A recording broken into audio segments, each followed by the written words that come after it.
Jai Hind to all and welcome to this video lecture of Export Import Documentation. The topic of the discussion is Export Promotion Council, that is EPCs. Export Promotion Councils are basically government initiated authorities, government added authorities. They are established to promote and support export from India in the particular product or services. These firms, these EPCs are developing the business of the firms in the overseas countries and they are providing technical and industrial insights to their members. That means if you want to start your business, export business, you have to register yourself in Export Promotion Council related to your product or service. Additionally, EPCs are also promoting government schemes such as government scheme like manufacturing product schemes or particular focus country schemes and other schemes which are given by government of India and EPCs are promoting them. Acts as a data store and conduct overseas tour and studies. That means EPCs are also helping you to provide by providing lots of data related to foreign countries. Even they are giving you credit rating, right? That means you are here in India, you don't know much about the foreign market, their customers. So these credit ratings are very, very helpful to the exporters and they can reduce their default risk.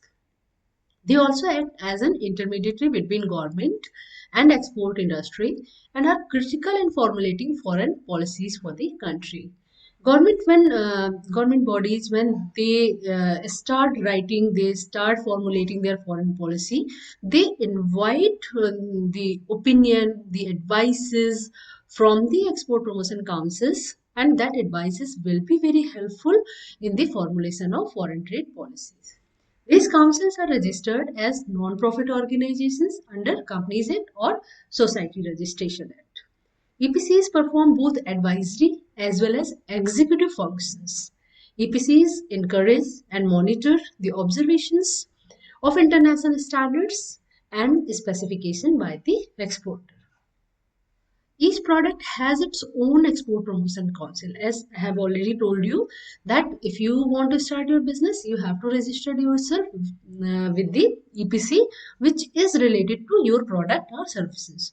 There are approximately 36 export promotion councils and boards in India which are working as an advisory and executive body, and they are promoting exports, they are providing lots of services to their members. The registration will be done on the renewal basis. Each year you have to renew your certificate. Hence, the promoters should register under a certain EPC as per their product line. These are few examples of export promotion councils and commodity boards working in India. These are basically example, not the full list, and you can see full list on the website of Foreign Ministry or DGFT.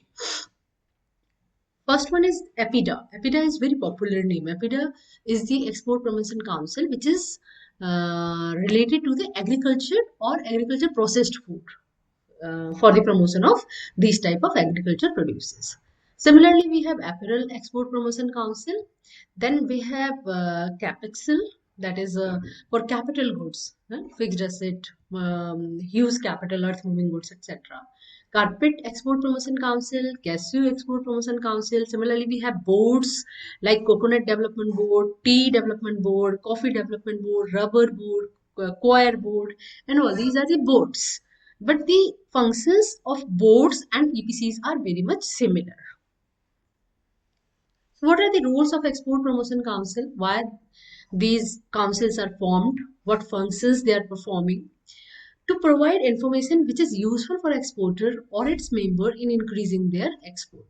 That means you are in India or you are in a particular country, you don't know much about the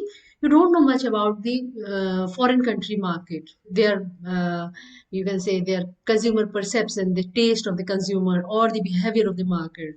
So These promotion councils, EPCs, will provide you lots of information related to their culture, related to their customer base, segmentation, market behavior, and this will be very helpful for a new exporter to establish their business in a foreign market. They are supposed to make exporters aware of government schemes as well. Means the laws, the rules, the schemes will be different in different country, and if you are in international trade, you must know the rule of the other country, so that there is no default, there is no legal complication.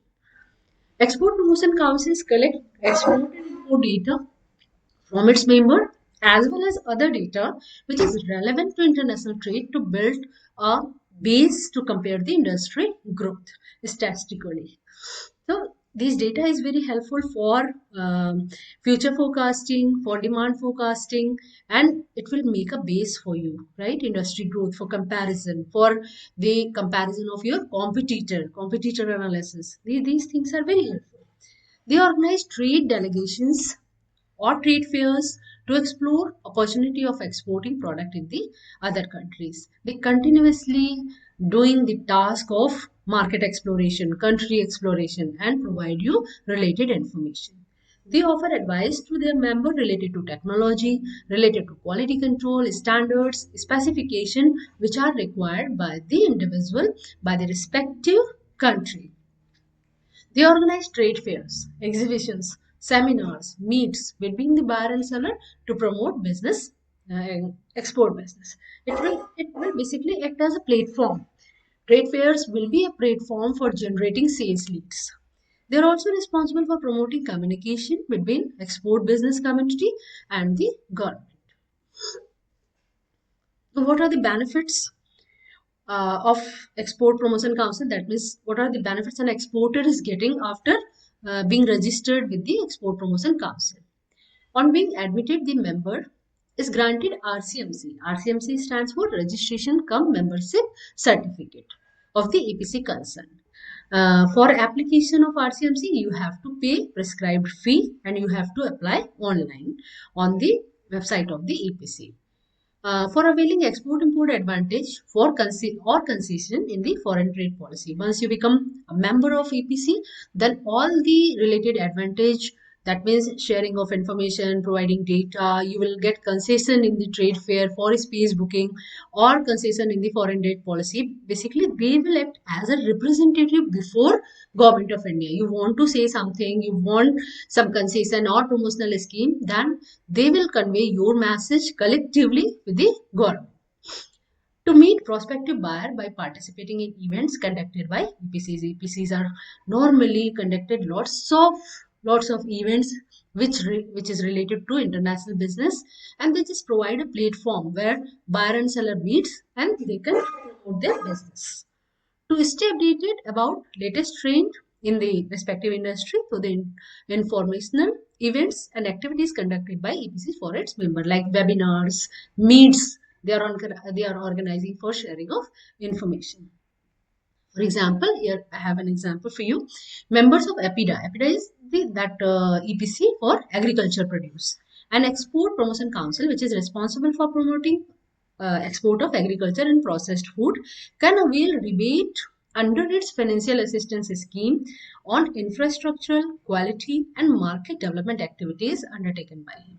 That means they are also helping you to take loans from the other financial institution. They have different policy. Even EPCs are also giving short-term loan or long-term loan, pre-shipment finance or post-shipment finance. They are helping you.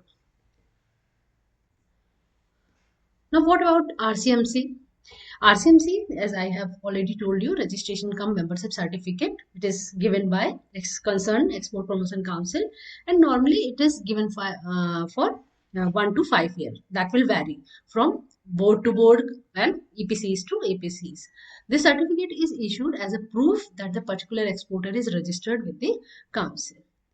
For whom RCMC is mandatory? Yes, it is compulsory in India. That means if any person is applying for authorization to import export of restricted item or some listed item, then he must have a valid RCMC.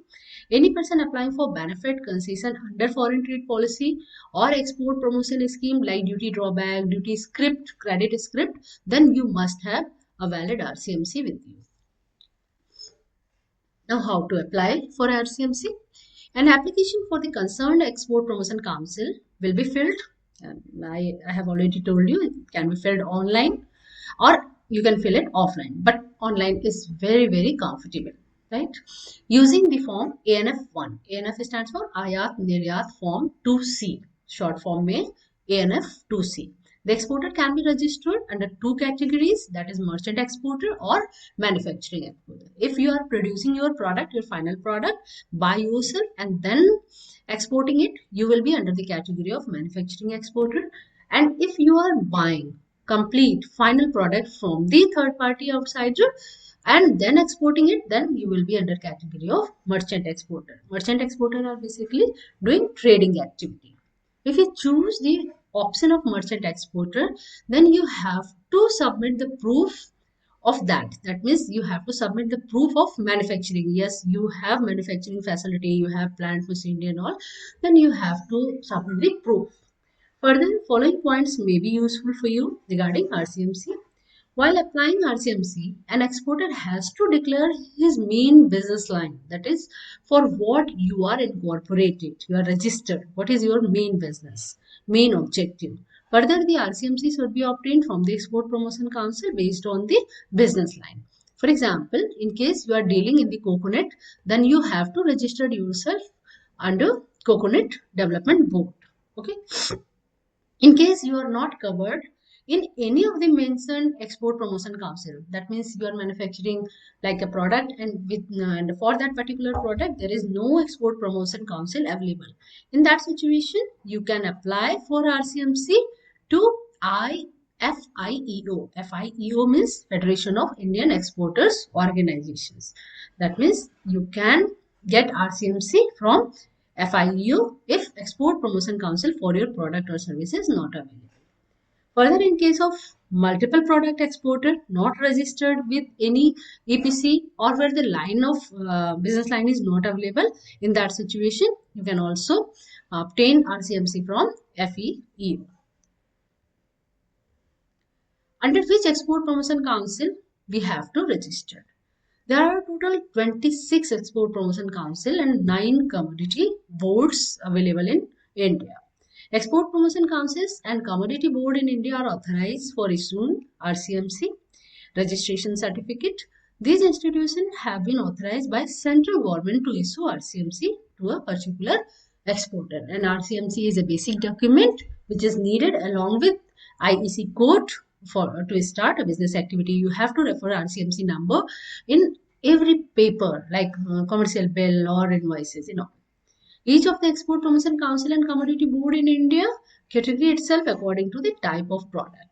Further, in case of product line which is not available, as we discussed in your previous slide, you can go for FEO, to FEO for RCMC. And what are the compliances? If you are registered under any EPC and you have a valid RCMC, then there is some compliance from from EPC that you have to follow. Every exporter shall furnish quarterly return or details of his export of different commodities to the concerned registering authority. That means quarterly you have to file a return having all the details related to your export, the product, the total quantity, and the name of the countries and all other details which are required by EPC. In case of exporter registered with FEO, then he shall also send a quarterly return to FEO having specified format, having lots of information which is very helpful for EPC because they are collecting data from you and prepare a report, and which report, the findings of the report or data of the report will be helpful to the other exporter too. Now, what happened if there is any change in the records, like if there is any change in the name of the ownership or the not name of the ownership, basically the constitution of the ownership, shareholding, there is a change in name and address of the exporter, change in the office and any type of change, then exporter has to intimate the EPC regarding respective EPC regarding the changes, and that changes must intimate to the EPC within 1 month from the date of change. You have to send an intimation to the EPC, and they will update your data in their database. What is a penalty? There are provision of penalty if there is any violation of law. Export Promotion Councils may deregister, may remove your name from the list of membership, or that means your RCMC will be cancelled. And for the exporter, for a specified period for violation of conditions of registration. That means it is, for example, you have to file a quarterly return and you fail to file quarterly return. In that situation, penalty can be there. They may send you reminders and all, and if you are not doing so after so many reminders, then they can delist your name from the members register. This is all related to EPC. They are very helpful for the export promotion, and the registration with the EPCs are on the renewal basis. Then you have to pay fees, the prescribed fee, and you have to apply for renewal also. That's all for this video lecture. Thank you.